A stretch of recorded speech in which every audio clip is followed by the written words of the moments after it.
Story 1. It started as an ordinary morning, the kind of day where you move through routines without much thought.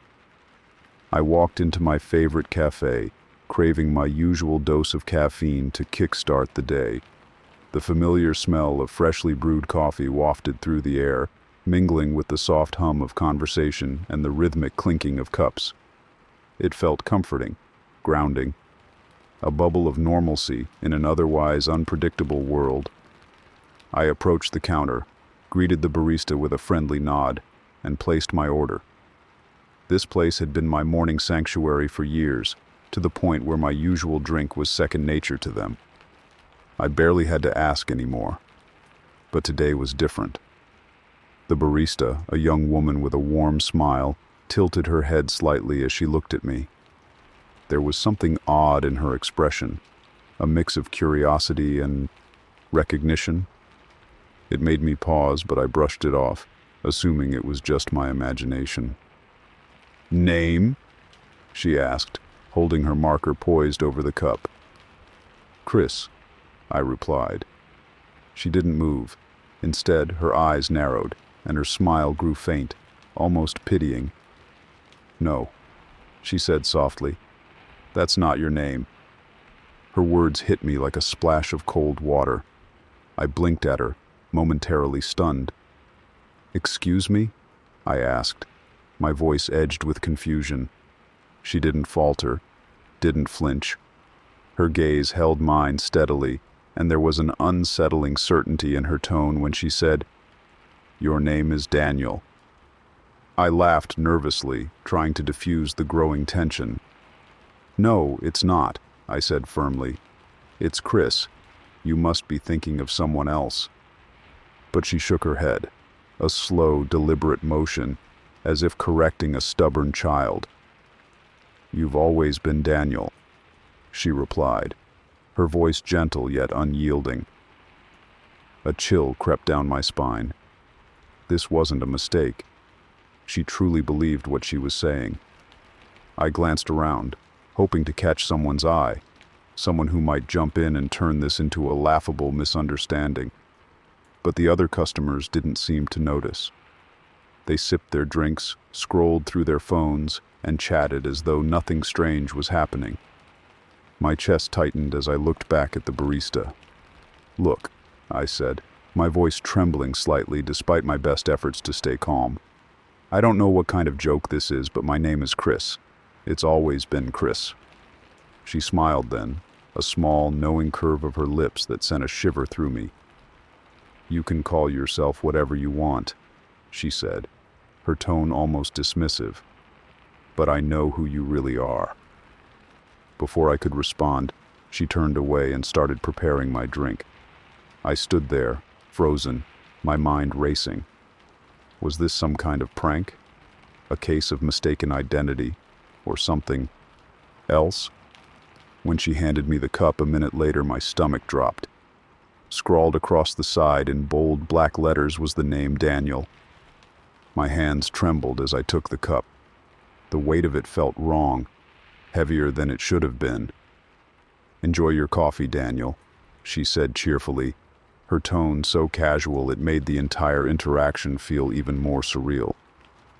I muttered a thank you and retreated to a corner table, my heart pounding in my chest. As I sat down, I stared at the name on the cup. It wasn't mine. It didn't belong to me. And yet, seeing it there stirred something deep within me, a flicker of familiarity. The coffee tasted off too. It was my usual order, but it felt foreign, like someone else's drink. I couldn't shake the feeling that I was trapped in a bizarre dream, the edges of reality blurred and distorted. The rest of the day passed in a haze. No matter how hard I tried to focus on work or mundane tasks, my thoughts kept circling back to that encounter. And that name, Daniel. It echoed in my mind, growing louder with each repetition. I started questioning everything, my memories, my identity. Was I missing something? Had I forgotten something vital about myself? That night I lay in bed staring at the ceiling, unable to sleep. The barista's words replayed over and over, her calm certainty seeping into my thoughts like poison. You've always been Daniel, but I wasn't. Was I? As the hours dragged on, a gnawing unease took root in my chest. I couldn't ignore it anymore. I had to go back to the cafe. I had to find answers. The next morning I woke up groggy, haunted by restless sleep and fragmented dreams. The name Daniel reverberated in my head like an echo in an empty hall. Every time I tried to shake it off, it came back, stronger, louder. I had to know why that barista had said what she did, why she was so certain of something that felt completely untrue, and yet, disturbingly, not entirely foreign. I arrived at the cafe earlier than usual, the air outside still damp with morning dew. As I stepped inside, the familiar aroma of coffee greeted me, but it felt different today, almost oppressive, as if the air was thicker. I glanced around, half expecting to see the barista standing there with that strange, knowing smile, but she wasn't at the counter. A young man I didn't recognize was taking orders. I hesitated for a moment before stepping forward. "Hey, is the barista who worked yesterday here?" I asked, trying to sound casual. The man looked up, furrowing his brow. "Which one?" "She's, about my height, dark hair, kinda quiet." He shook his head slowly. "Sorry, man. I've been working mornings all week. Haven't seen anyone like that." My stomach tightened. "Are you sure? She was here yesterday. She took my order, said some weird things." The man gave me a polite but confused smile. "Maybe you've got the wrong cafe?" I opened my mouth to argue, but the words died in my throat. No, I wasn't mistaken. I'd been coming here for years. This was my cafe, my usual spot. "Thanks," I mumbled, stepping back from the counter.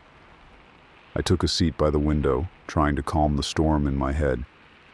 Maybe she had the day off, or maybe this guy was covering for her. But the longer I sat there, the more the knot in my stomach tightened. Something wasn't adding up. I glanced down at my coffee cup, expecting to see my name scribbled across the side, but there was nothing. Just a blank white surface. My name hadn't been asked this time, but somehow, that felt more unsettling than the wrong name from before. As I sat there staring at the cup, I noticed something out of the corner of my eye. A man at a nearby table was watching me. He looked ordinary enough. Mid-40s, glasses, a book open in front of him, but his eyes were fixed on me with an intensity that made my skin crawl. I looked away, pretending not to notice, but I could feel his gaze boring into me. After a few moments, I couldn't take it anymore. I turned to face him, forcing a polite smile. "Can I help you?" He didn't answer immediately. Instead, he closed his book slowly, almost deliberately, and leaned forward. "Did she say it to you too?" My heart skipped a beat. "What?"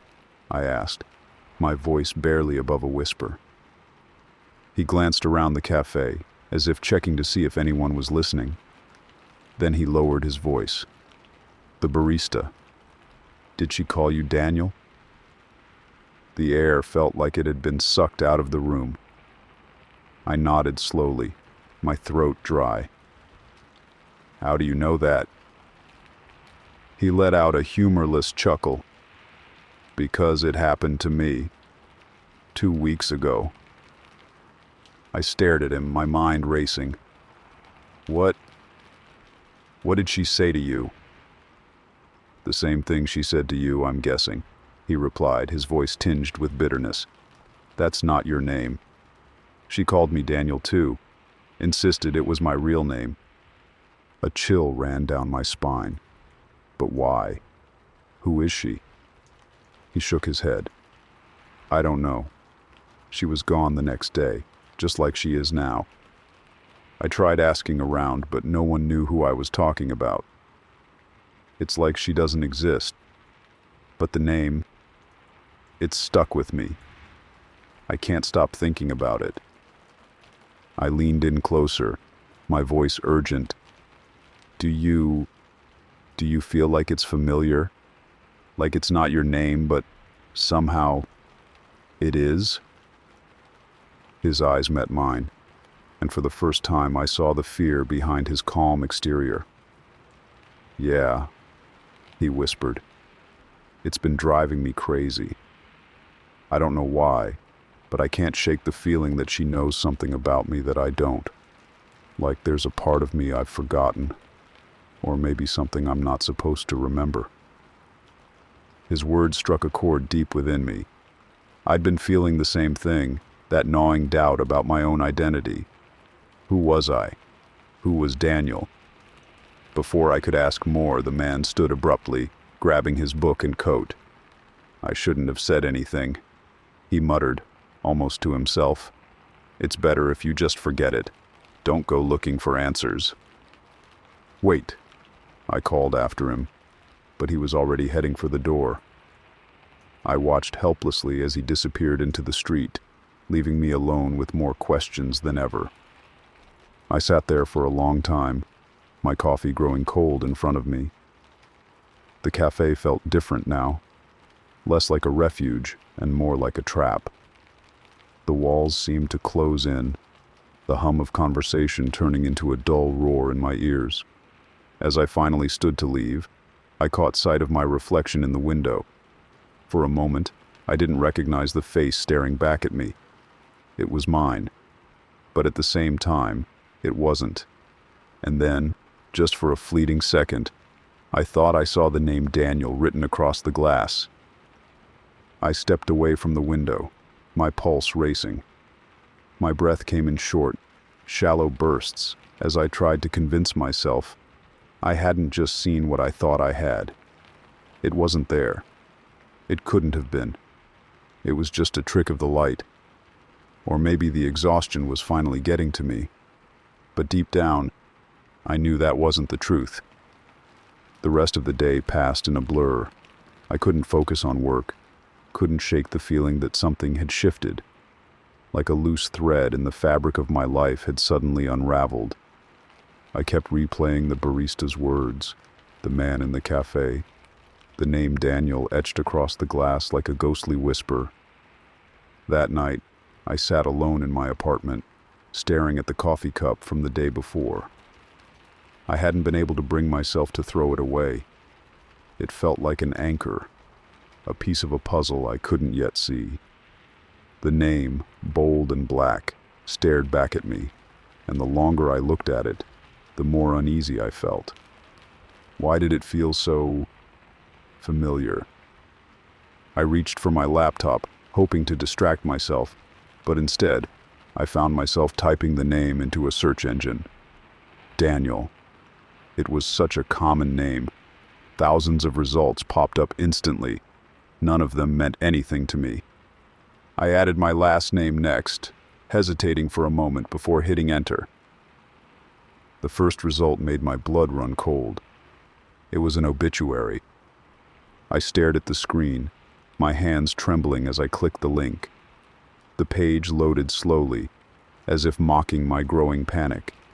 And there it was, staring back at me. Daniel Christopher Evans, beloved son, tragically lost at the age of 8. My heart stopped. The name, the middle name, it was mine. And the boy in the grainy black and white photo, he looked like me, or at least, like I might have looked at that age. I sat there in stunned silence, the words blurring together on the screen. My thoughts spun in frantic circles. This had to be a mistake, a coincidence. But as I read on, the details only deepened the pit in my stomach. The boy had died in a car accident on a rainy night, along with his mother. The father had survived, but only barely. The article didn't mention the father's name. I closed the laptop, pushing it away as though it might burn me. My chest heaved with uneven breaths, and I pressed my hands to my face, trying to make sense of what I'd just seen. I wasn't dead. I was alive. I was Chris. I knew who I was. But did I? For the first time in my life, I found myself doubting the memories I'd always taken for granted. There were pieces of my childhood I couldn't clearly remember, blank spaces where images should have been. I had always chalked it up to the natural haze of time. But now I wasn't so sure. My hands moved almost automatically, grabbing my phone. I dialed my dad's number, my heart pounding as I waited for him to pick up. "Chris?" His voice was warm, familiar, grounding.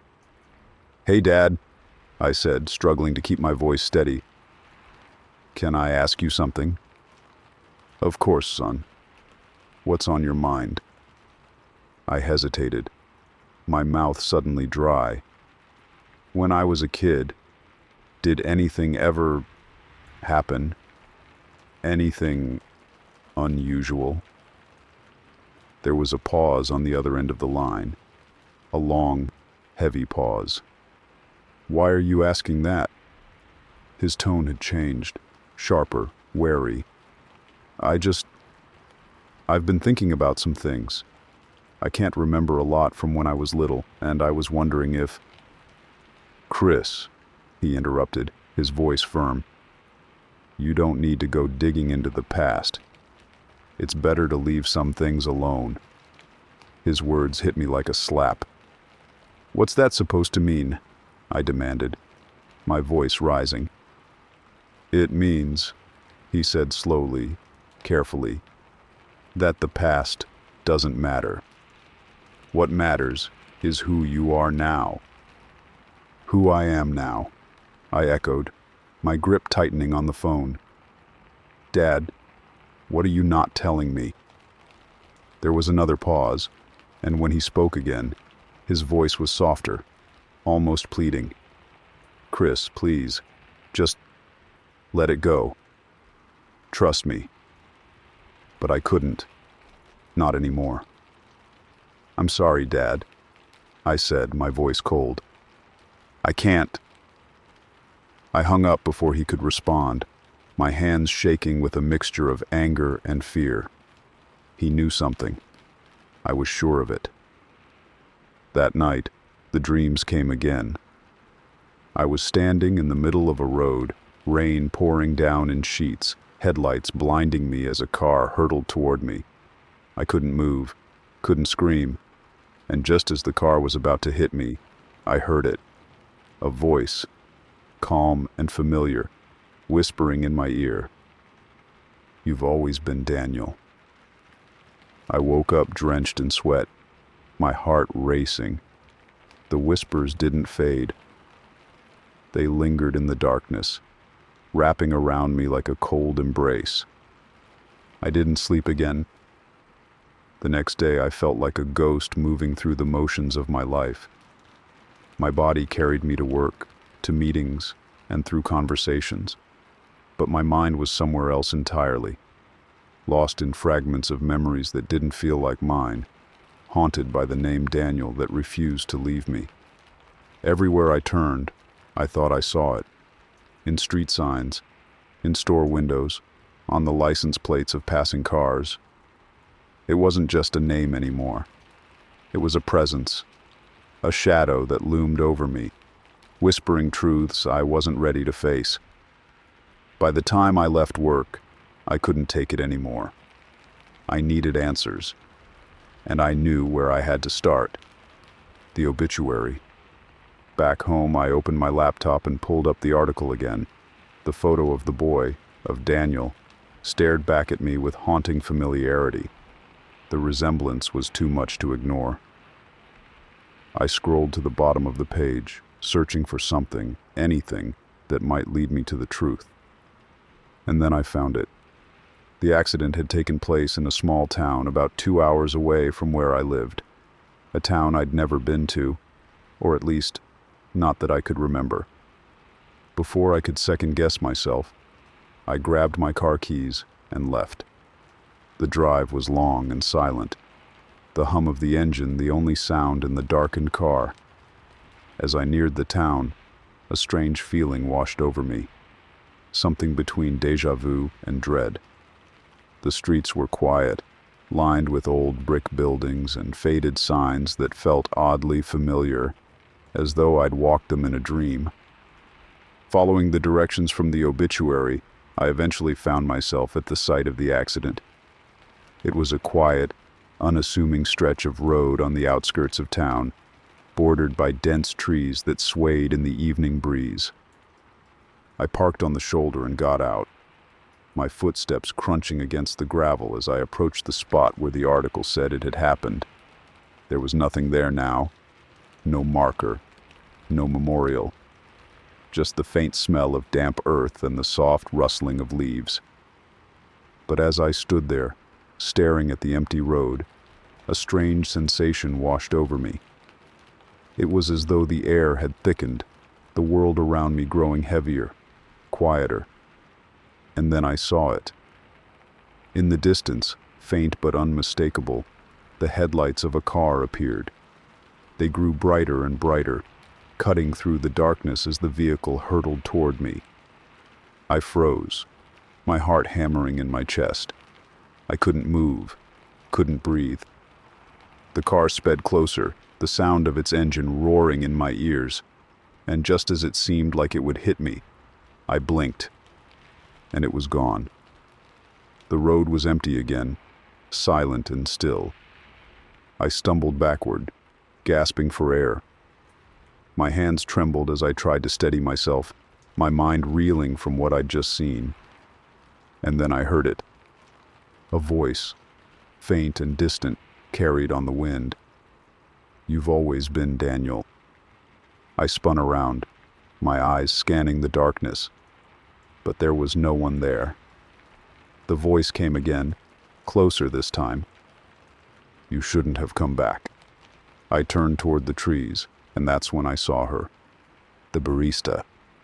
She stood at the edge of the woods, her dark hair framing a face that was somehow both familiar and alien.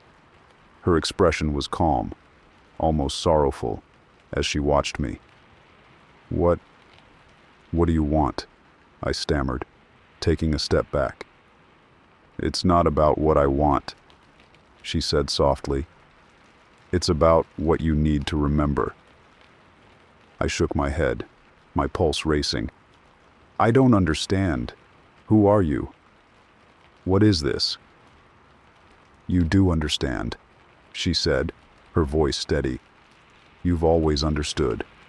You just don't want to face it." "Face what?" I demanded, my voice breaking. "Who you are," she said simply. And then she took a step forward, into the light, and I saw her clearly for the first time. My breath caught in my throat. It wasn't just the barista. It was my mother. My legs went weak beneath me and I stumbled backward, unable to take my eyes off her. It couldn't be. My mother had died years ago, or at least that's what I'd always believed. But here she was, standing in front of me, her eyes glistening with something between sorrow and love. "Mom?" My voice trembled as the word escaped my lips, fragile and uncertain.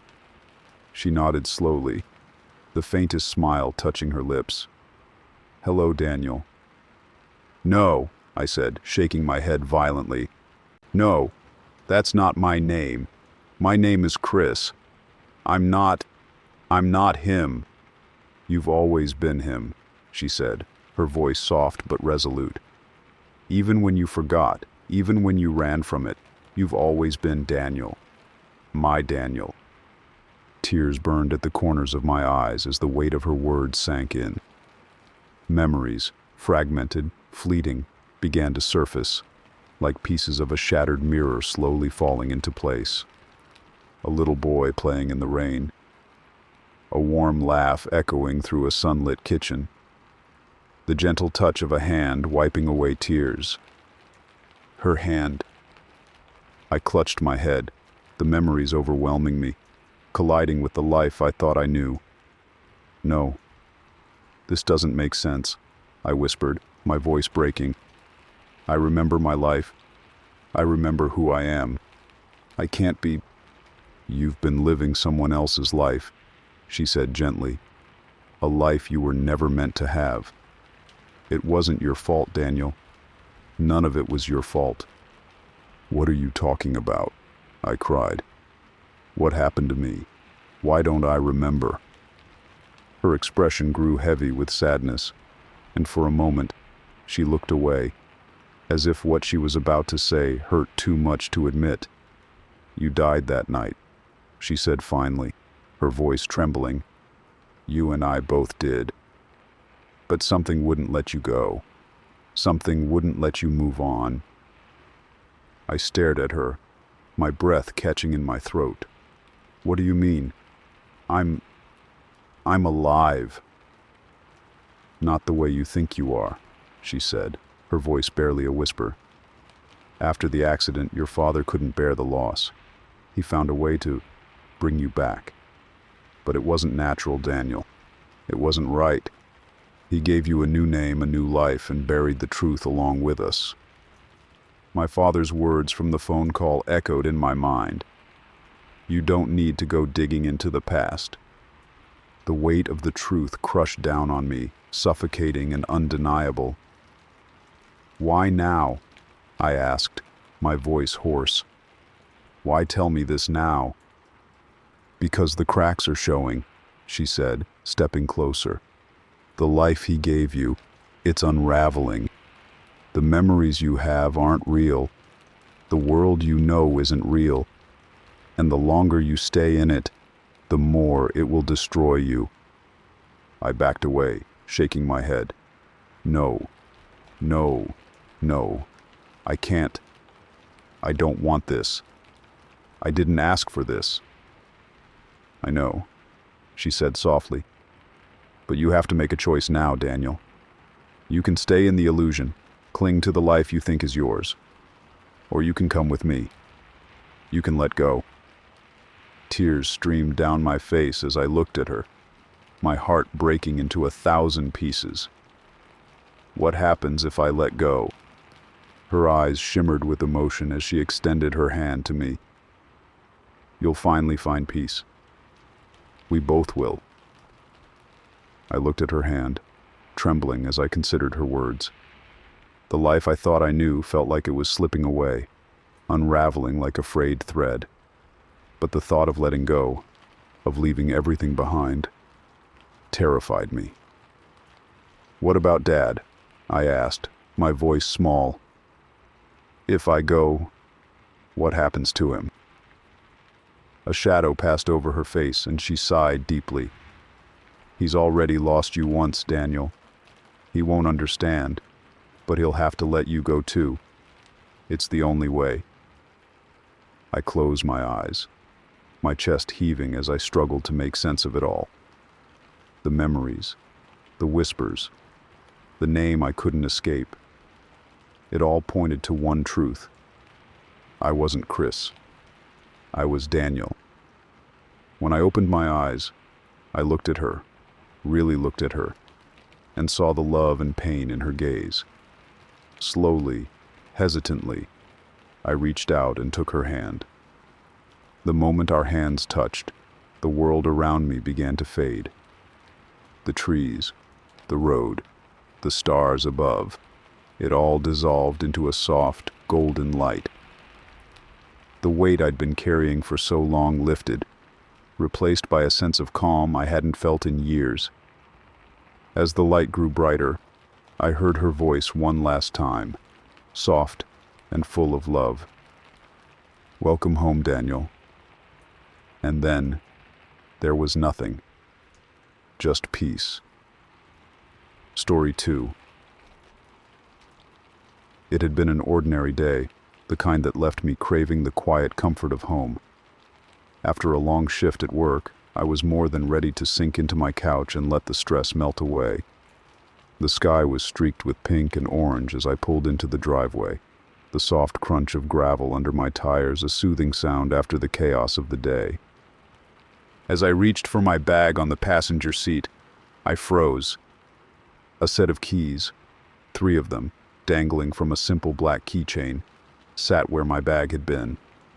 They weren't mine. I stared at them, my mind racing. I always kept my spare keys in a drawer inside the house, and no one else had access to my car. So how had they gotten here? I hesitated before picking them up. The keys felt cold and oddly heavy in my hand, their unfamiliarity sending a chill up my spine. They were simple enough. A brass house key, a small silver one, and a larger, older-looking key with an ornate design. Probably someone else's, I muttered to myself, though the explanation felt thin. Who else's could they be? Once inside, I set the keys on the kitchen counter and tried to shake off the unease. Maybe I'd accidentally grabbed them while distracted, though I couldn't imagine where. I busied myself with dinner, but the thought of the keys nagged at me, pulling my attention back to the counter again and again. That's when I noticed the first odd thing. The keys were no longer where I'd left them. I froze, staring at the empty spot on the counter. My eyes darted around the kitchen, and there they were, sitting neatly on the table by the window. I hadn't moved them.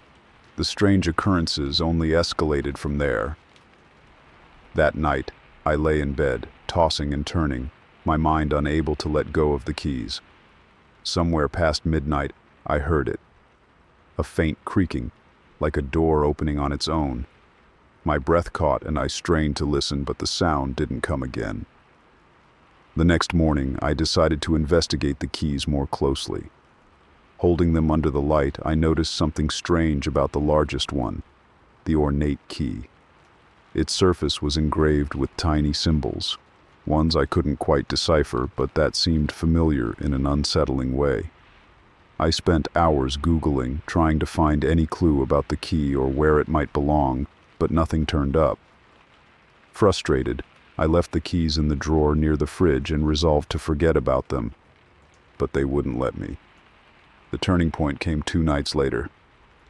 I was heading to bed when I passed the old wooden dresser in the upstairs hallway. It had always been there, a hand-me-down from the house's previous owners, its top drawer locked and impossible to open. On a whim, or maybe because the keys had been invading my thoughts, I retrieved the brass key from the kitchen and tried it. It fit perfectly. The drawer slid open, revealing a collection of items that felt oddly personal, though I knew they weren't mine. Photos of a family, a father, a mother, and a little girl no older than 8. A bundle of letters tied with a fraying ribbon, and at the very back, an old dusty key ring with just 1 key. The sight of it sent a chill down my spine. It was identical to the ornate key I'd found in my car. From that moment on, it was as though the house came alive. Doors creaked open and slammed shut on their own. Lights flickered, their glow unsteady, and the whispers began. Faint at first, just on the edge of hearing, but growing louder with each passing night. And then, there were the reflections. I first saw her in the bathroom mirror. Just a flash. A pale face, dark hair, wide, pleading eyes. But it was enough to make me stumble backward, my heart pounding in my chest. She appeared again in the window as I washed dishes, and later in the reflection of the TV when I sat alone in the living room. Always watching, always silent. I couldn't ignore it anymore. The ornate key led me to the shed in the backyard. The air around it felt heavy, oppressive, as though something unseen lingered there. My hand shook as I unlocked the door, and the creak of the hinges sent shivers down my spine. Inside, the shed smelled of mildew and decay. Cobwebs hung from the ceiling, and dust coated every surface. But what caught my attention was a small wooden box in the corner. Inside the box were items that told a story. A child's doll, its face cracked and faded. A journal, its pages filled with hurried, frightened handwriting. And a broken pocket watch, its hands frozen at 3:15. The journal belonged to the little girl from the photos. Her entries started out cheerful, full of stories about her family and her life in the house. But as I flipped through, the tone darkened. She wrote about shadows that moved on their own, whispers that called her name at night, and a figure, a woman, who appeared in the mirrors. Her final entry sent chills down my spine. She's here again, watching, waiting. Daddy says not to be afraid, but I don't think he can stop her. I think she wants us all to go away. I'm scared. I don't want to go away. I sat in the shed for what felt like hours, gripping the journal tightly in my hands. The little girl's words echoed in my mind, filling me with a cold dread that seeped into my bones. She's here again, watching, waiting. The air in the shed seemed to grow colder, and I swore I felt eyes on me, though I was alone. Or was I? I snapped the journal shut and shoved it back into the box, suddenly desperate to leave the suffocating confines of the shed. But as I turned to leave, something caught my eye. A faint glint from beneath a pile of rotting wood in the corner. I hesitated before crouching down to investigate. My hands trembled as I brushed aside the debris, revealing yet another key. This one was unlike the others. It was old, rusted, and shaped like a skeleton key. Its surface was etched with unfamiliar markings, similar to the ones on the ornate key from my car. I felt a deep unease settle over me. Where did this key lead? And why was it hidden here, of all places? Back inside the house, I placed the skeleton key on the kitchen table next to the other keys. There were now 4 of them in total, each one more cryptic than the last. The lights in the kitchen flickered as I stared at the keys, my mind racing with possibilities.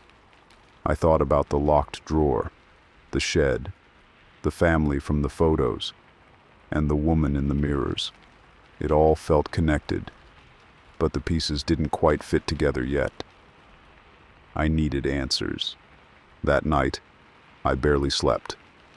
Every time I closed my eyes, I saw her. Her pale face, her dark, haunted eyes staring back at me from the darkness. When I finally drifted off, the dreams came. In the dream, I was in the house, but it wasn't my house. The furniture was different, older. The walls were covered in faded floral wallpaper, and the air felt heavy, oppressive. I wandered through the house, drawn by a faint, mournful wailing. It led me to the basement door, which I'd never used in real life. In the dream, the door creaked open on its own, revealing a set of stairs descending into darkness. At the bottom of the stairs was a trapdoor, identical to the one I'd seen in the journal. And just like in the journal, the hands of a broken clock on the wall were frozen at 3:15. I woke with a start, drenched in sweat, my heart pounding in my chest. The basement. That's where the last key belonged. The next morning, I stood in front of the basement door, the skeleton key clutched tightly in my hand. My pulse raced as I inserted the key into the lock, half expecting it not to fit. But it did. The door swung open with a low, groaning creak, revealing a set of rickety wooden stairs leading into the shadows below. The air was damp and carried a faint, musty odor that made my stomach churn. I hesitated at the top of the stairs, fear clawing at the edges of my resolve. But something compelled me to move forward, to uncover the truth that had been lurking in the darkness all this time. Each step down felt heavier than the last, as though the air itself was trying to hold me back. By the time I reached the bottom, my breath was shallow, my chest tight with anxiety. The trapdoor was there, just as I'd seen it in my dream. Its surface was scratched and weathered, as though someone, or something, had tried to claw their way out. My hands trembled as I reached for the handle, my mind racing with possibilities. What would I find on the other side? I took a deep breath and pulled the door open. The smell hit me first, a sickly, cloying stench of decay that made my stomach lurch. I gagged, covering my mouth and nose with my sleeve as I peered into the space below. It was a small, dirt-floored room, its walls lined with old wooden beams. In the center of the room was a shallow grave, its surface disturbed as though something had recently been unearthed. And beside the grave was a bundle of bones. I stumbled backward, my mind struggling to process what I was seeing. The bones were small, too small. My heart sank as I realized they belonged to a child. A sudden sound behind me made me whirl around, my heart hammering in my chest. She was there. The woman from the mirrors stood at the foot of the stairs, her figure shrouded in shadows. Her face was pale and gaunt, her dark eyes filled with a mixture of sorrow and anger. "Why?" I choked out, my voice barely a whisper. "Why are you here? What do you want?" Her gaze shifted to the bones on the floor, and a single tear rolled down her cheek. "They took her from me," she said, her voice soft and broken. "They took everything." I realized with a sinking feeling that she was talking about the little girl, the child from the photos, the journal. "Who took her?" I asked, my voice trembling. She didn't answer. Instead, she pointed to the grave, her hand shaking with fury. "Find the truth," she said. "Bring it to light." The police arrived later that day, called by an anonymous tip I'd left from a payphone. I didn't stick around to see their reaction when they uncovered the remains, nor did I offer any explanation for what I'd found. But I knew the truth now. The family in the photos hadn't just disappeared. They'd been murdered. The mother had been blamed for the killings, painted as unstable and violent, but the real culprit had been someone else entirely, someone who had lived in the house before me. The case was reopened, and justice was finally served. But the woman, the spirit, was gone. For the first time in weeks, the house felt quiet, peaceful. But as I climbed into my car the next morning, ready to drive away from the nightmare I'd lived through, I froze. There, on the passenger seat, was a single, unfamiliar key, and the nightmare began again. As I stared at the key sitting innocently on the passenger seat, a cold sweat began to form on the back of my neck. The nightmare wasn't over. It was only just beginning again. I reached for the key, feeling a sense of dread twist in my gut. This key was different. It wasn't like the others that had led me down this path of discovery. It felt heavier, more sinister. There was no label, no markings on it, only its smooth, polished surface. My mind raced, trying to rationalize it, but there was no escaping the truth. This key was a sign, and it was calling me. With trembling hands, I inserted the key into the ignition and started the car, my heart hammering as the engine roared to life. The streets blurred around me as I drove aimlessly, the weight of the key in my pocket, a constant reminder of what I had left unfinished. Every corner I turned, every street lamp that flickered by, seemed to pull me deeper into a place I couldn't escape from. I had to know where this key led.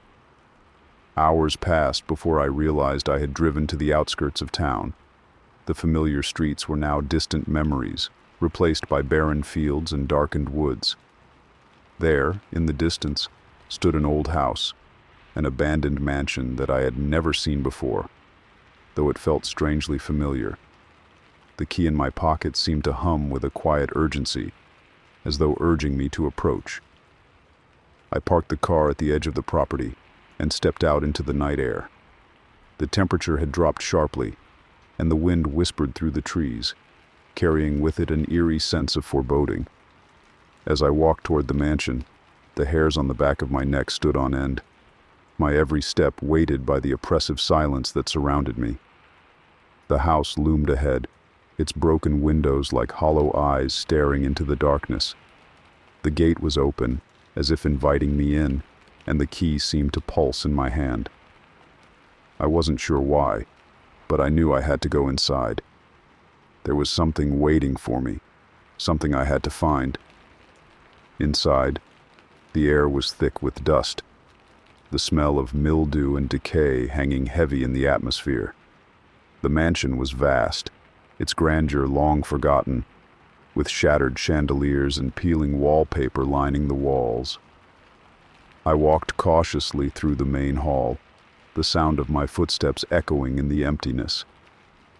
It felt like I was walking through a forgotten memory, as if I had been here before, but I couldn't quite place it. As I made my way through the mansion, my hand brushing against the cold, crumbling walls, I found myself in front of a grand staircase. The key in my pocket burned against my skin, urging me upward. I followed the pull, climbing the stairs until I reached the second floor. The hallway stretched before me, dark and silent, save for the soft creaking of the old floorboards beneath my feet. At the end of the hallway was a door, slightly ajar. I could feel the energy emanating from behind it, a presence that beckoned me forward. My hand shook as I reached for the doorknob, turning it slowly, the sound of the mechanism clicking loudly in the stillness. What I saw beyond the door made my blood run cold. It was a room frozen in time, an old nursery, its furniture covered in sheets of dust. The crib, once a soft shade of pale blue, was now tarnished by years of neglect. The walls were adorned with faded wallpaper depicting playful scenes, now barely visible. But it wasn't the room that sent a shiver through my spine. It was what I saw in the center of the room. A mirror. The mirror was large, its frame intricate, carved from dark wood. But what caught my attention was the reflection. There, in the mirror, stood a little girl, pale and ghostly, her eyes wide with sorrow and fear.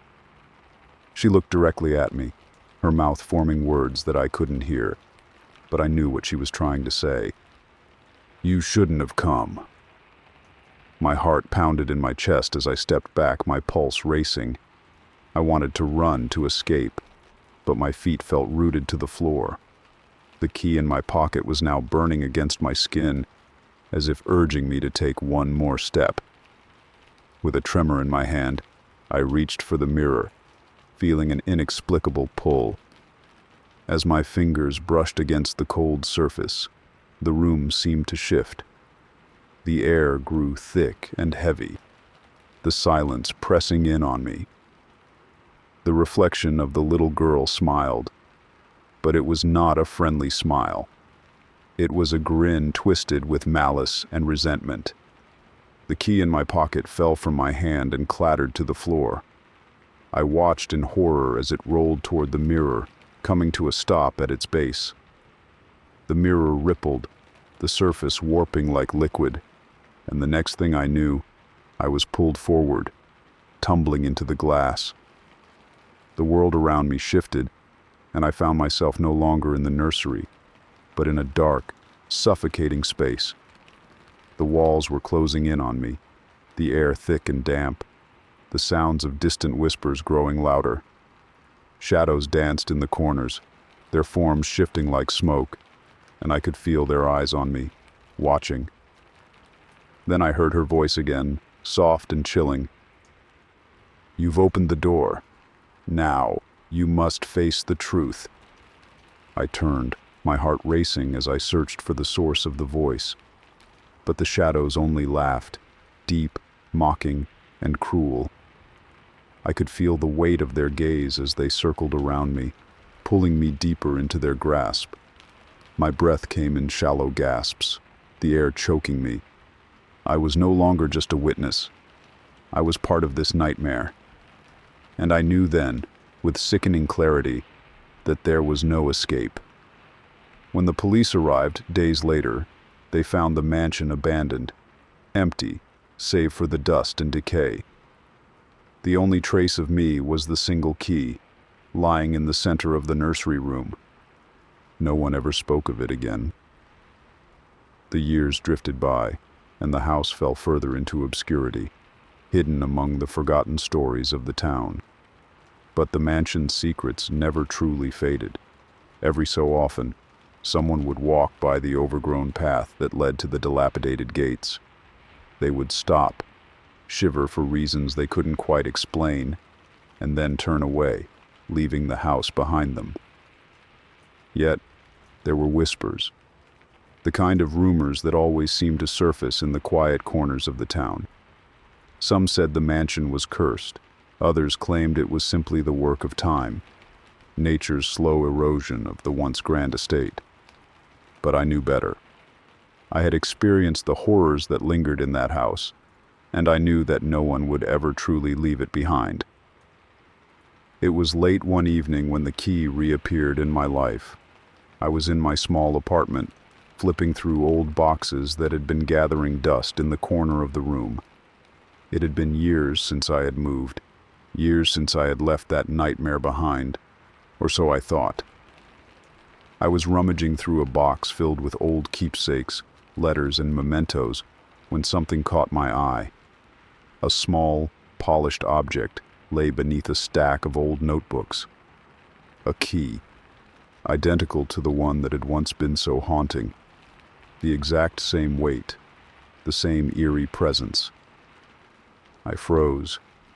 I had long hoped that the mansion and everything that had happened there were nothing more than a nightmare. But now, with the key staring up at me, I knew that I hadn't escaped. Not really. The key was calling me back. I tried to ignore it at first, thinking it might just be a cruel coincidence. But the pull was undeniable. Every time I looked at it, I felt a tug in my chest, a deep, gnawing sensation that I couldn't shake. It was as if the key had a life of its own, a life that was now intertwined with mine. I couldn't stop myself from searching. I found the address of the mansion again, buried deep in the town archives, its history as murky as ever. The house, it seemed, had been abandoned for years, yet there was always an air of activity around it, a sense that it was never truly vacant. People had come and gone, but the stories never stopped. And now, it seemed, I was part of it again. I drove out to the mansion, the familiar feeling of dread creeping back over me as I neared. The house was just as I remembered, its broken windows staring blankly into the sky, the weeds and vines creeping up its crumbling facade. The gate was still wide open, as though it had been waiting for me. I parked outside, my hands gripped tightly on the steering wheel, unsure if I was ready to go back. But the key burned in my pocket, and I knew that I had no choice. The house was calling me. This time I didn't hesitate as I stepped onto the grounds, my footsteps crunching on the dry earth. The mansion loomed ahead, darker than before, its windows like empty eyes watching my every move. The door creaked open when I reached it, as though it had been expecting me all along. Inside, the air was thick with dust and the unmistakable scent of mildew. The house seemed even more forsaken than I remembered. The walls were covered in peeling wallpaper, and the floorboards creaked under my weight. The feeling of unease in my chest only deepened as I moved through the corridors. I couldn't ignore the feeling that something was watching me, something was waiting. I finally reached the basement door, the key in my hand now heavy with anticipation. It was as if the key itself was alive, pulling me forward, guiding me to the place I had once been. With trembling hands, I unlocked the door and descended the stairs into the suffocating darkness below. The basement was just as it had been in the past, its walls bare and cold, the trapdoor at the center of the room. It was as if nothing had changed. The clock on the wall was still frozen at 3:15, the broken hands stuck in place, forever locked in time. But now, something was different. I could hear the whispers. They started softly at first, barely audible, but soon grew louder. Low, guttural sounds that seemed to come from the very walls themselves.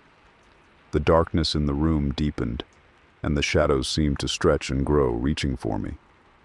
The air turned cold, and the floor beneath my feet seemed to shift. I backed away, my heart racing, but it was too late. The shadows surrounded me, closing in with a suffocating intensity. I heard her voice again, the woman from the mirror. "You came back. You can never leave."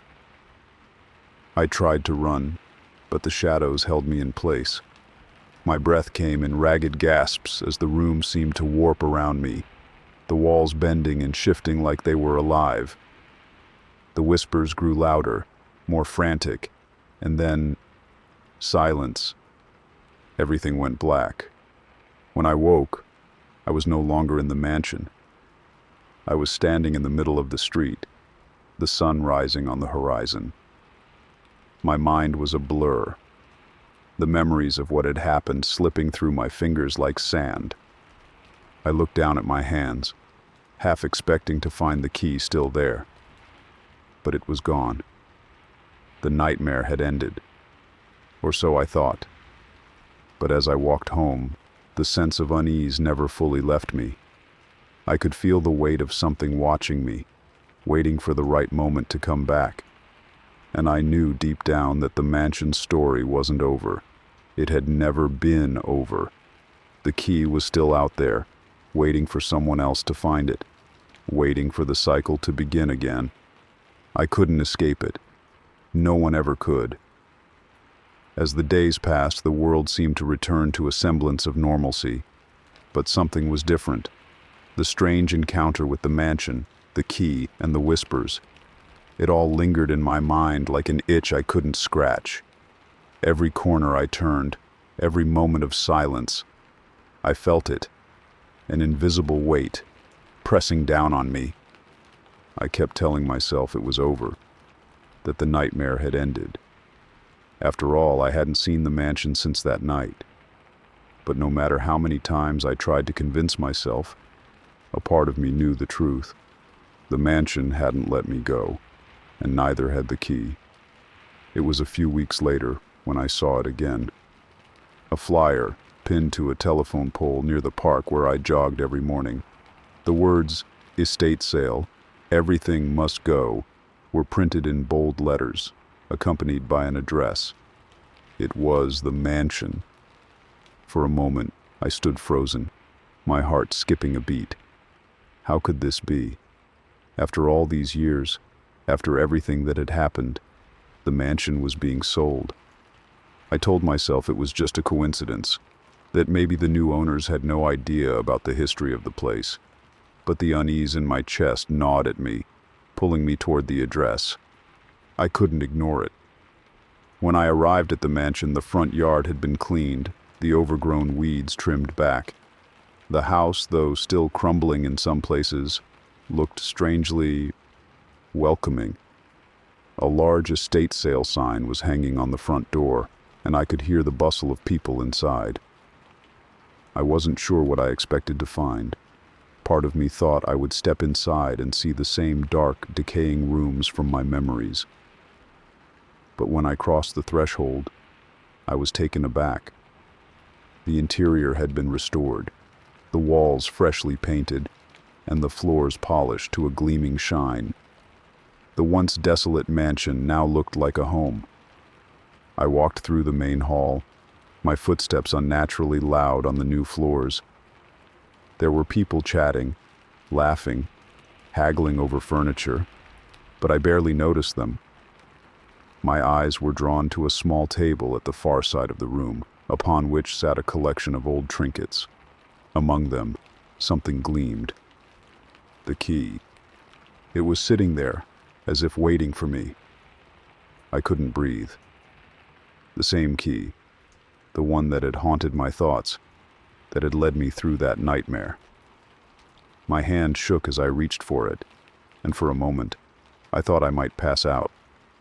But I couldn't resist. I picked it up, and immediately I felt the cold, familiar presence that had always accompanied it. A chill ran down my spine. "Are you interested in that?" a voice asked from behind me. I spun around to see an older woman, her face warm and friendly, but something about her smile didn't quite reach her eyes. Yeah, I stammered. It's just a key, right?" The woman chuckled softly. "Not just any key, dear. That one's been passed around for generations. It's a relic, if you will." I stared at her, my heart thumping in my chest. "What do you mean? What's it for?" She tilted her head as if considering how much to reveal. "There are places in this world, things that you cannot explain. That key opens something that's not meant to be opened, but it's not for everyone to know." A shiver ran down my spine as I clutched the key in my hand. Who owned it before? The woman's eyes grew distant, and for a brief moment, I thought I saw something dark in them. A hint of recognition, perhaps, or something more. But then, just as quickly, her gaze softened again, and she gave a knowing smile. "That's a story for another time," she said, her voice growing softer, more cryptic. "If you truly seek answers, you'll find them. Just be careful where you look." I couldn't leave. Not yet. I had to know more. But as I turned to ask her more questions, she was gone, disappeared into the crowd, as if she had never been there at all. The key in my hand felt heavier than ever, the weight of its secrets pulling at me. I left the mansion without another word, the key tucked into my pocket like a time bomb, ticking with the promise of things I wasn't ready to face.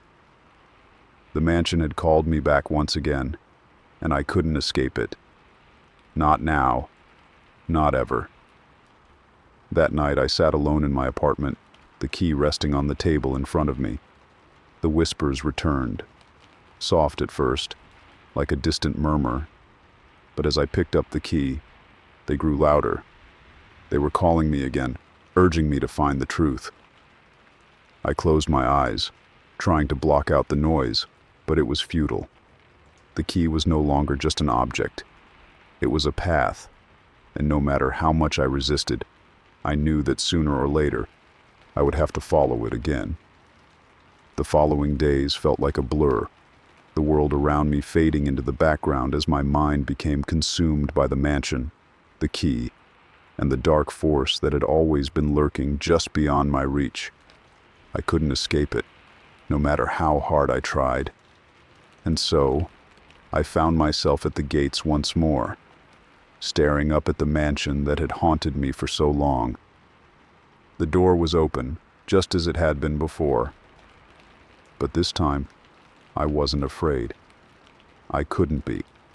The key had already unlocked something in me, something I couldn't ignore. The house was calling me, and I knew that I had no choice but to answer. The cycle had begun again.